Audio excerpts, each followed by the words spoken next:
दोस्तों, गौतम बुद्ध की इस कहानी को ध्यान से और अंत तक जरूर सुनिएगा। गौतम बुद्ध की इस कहानी के माध्यम से आप ये जान पाएंगे कि शिक्षा हमें विनम्र होने पर ही मिलती है। इसे कभी भी शक्ति और बल के माध्यम से प्राप्त नहीं किया जा सकता है। तो चलिए कहानी को शुरू करते हैं। एक समय की बात है, महात्मा बुद्ध अपने शिष्यों को लेकर यात्रा पर निकले हुए थे। चलते चलते सुबह से शाम होने को आ चुकी थी। बुद्ध को लगने लगा था कि अब हमारे शिष्य अधिक थक चुके हैं। उन्होंने शिष्यों को आदेश दिया कि किसी सुरक्षित स्थान पर रुकने का बंदोबस्त किया जाए। कुछ समय बाद एक शिष्य ने महात्मा बुद्ध के पास आकर पूछा, हे बुद्ध, क्या विद्या किसी से बलपूर्वक प्राप्त की जा सकती है? बुद्ध ने कहा, कदापि नहीं।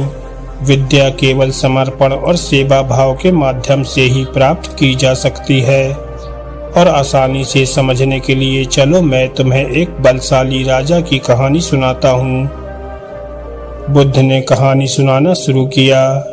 किसी राज्य में एक बलशाली राजा रहता था, जो कि अपनी सेना की शक्ति के बल पर कुछ भी हासिल करना जानता था। उसी राज्य में एक साधु घास फूस की झोपड़ी बनाकर रहते थे। साधु बहुत ही विद्वान थे।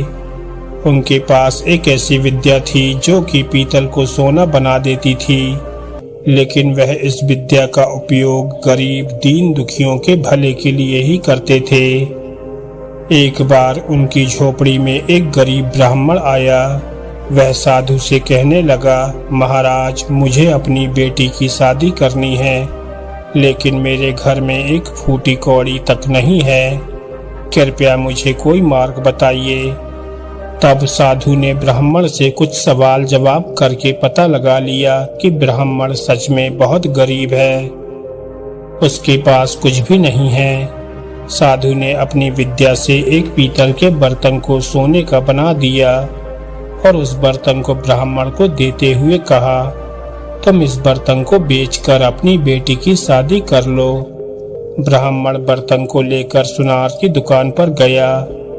उसने उस बर्तन को दिखाते हुए बेचने की बात कही।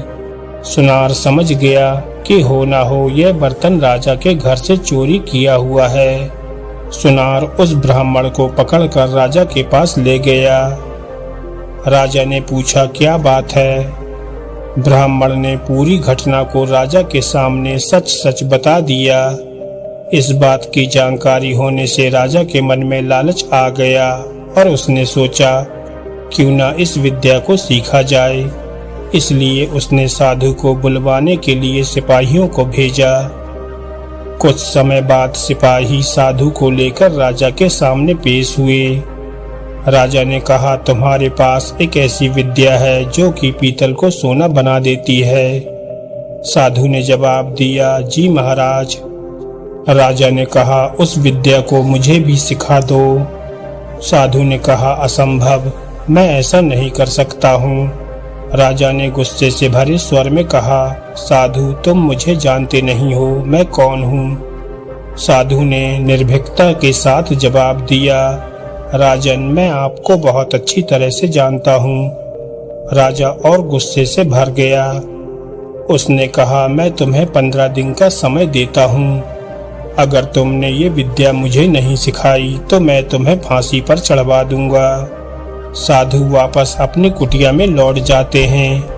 प्रतिदिन शाम को राजा का सिपाही साधु से पूछने के लिए जाता है कि वह राजा को विद्या सिखाने के लिए तैयार है या नहीं, लेकिन साधु का जवाब सिर्फ नाम में ही रहता था। धीरे धीरे समय अधिक निकल चुका था। अब सिर्फ 1 सप्ताह बचे हुए थे। राजा को लगने लगा कि साधु को डराने धमकाने से बात नहीं बनेगी। राजा भेष बदलकर साधु की कुटिया में गया और उसने साधु की सेवा करना शुरू कर दिया। साधु राजा की सेवा देखकर बहुत ज्यादा प्रसन्न हुआ। एक दिन साधु ने कहा, मैं तुम्हारी सेवा देखकर बहुत प्रसन्न हूँ। मांगो, तुम क्या मांगना चाहते हो? तब राजा ने कहा, मुझे आपकी पीतल से सोना बनाने की विद्या सीखनी है। साधु राजा को वह विद्या सिखाते हुए कहता है, इस विद्या का उपयोग गरीब दीन दुखियों की सहायता के लिए ही करना। राजा वह विद्या सीखकर अपने महल वापस आ गया। 15 दिन पूरे होने के बाद राजा ने अपने सैनिकों को आदेश दिया कि वह बलपूर्वक साधु को पकड़कर ले आए। राजा ने साधु से एक बार फिर से वही प्रश्न पूछा, क्या तुम मुझे पीतल से सोना बनाने की विद्या सिखाने के लिए तैयार हो या नहीं? साधु ने तुरंत नहीं कहा। राजा ने फिर से कहा, तो तुम फांसी पर चढ़ने के लिए तैयार हो जाओ। साधु ने कहा, मैं तैयार हूँ। राजा ने हंसते हुए कहा, मूर्ख साधु, जिस विद्या पर तुम्हें इतना ज्यादा नाज है उसे मैं जानता हूँ। राजा ने साधु के सामने एक पीतल के बर्तन को सोना बनाकर दिखा दिया। तब साधु ने कहा, तुमने ये विद्या जरूर किसी की शरण में जाकर उसकी सेवा करके ही सीखी होगी, न कि डरा धमका कर, क्योंकि विद्या को सीखने के लिए हमें विनम्र होना पड़ता है। अगर कोई चाहे कि विद्या को हम बलपूर्वक सीख लें तो ऐसा संभव नहीं होता है। दोस्तों, इस कहानी से हमें ये शिक्षा मिलती है कि शिक्षा हमें विनम्र होने पर ही मिलती है।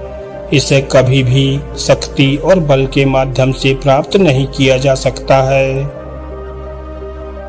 और अगर आपको ये कहानी अच्छी लगी हो तो वीडियो को लाइक करें और ऐसी ही ज्ञानवर्धक और मोटिवेशनल कहानियाँ सुनने के लिए हमारे चैनल को सब्सक्राइब करना ना भूलें। धन्यवाद दोस्तों।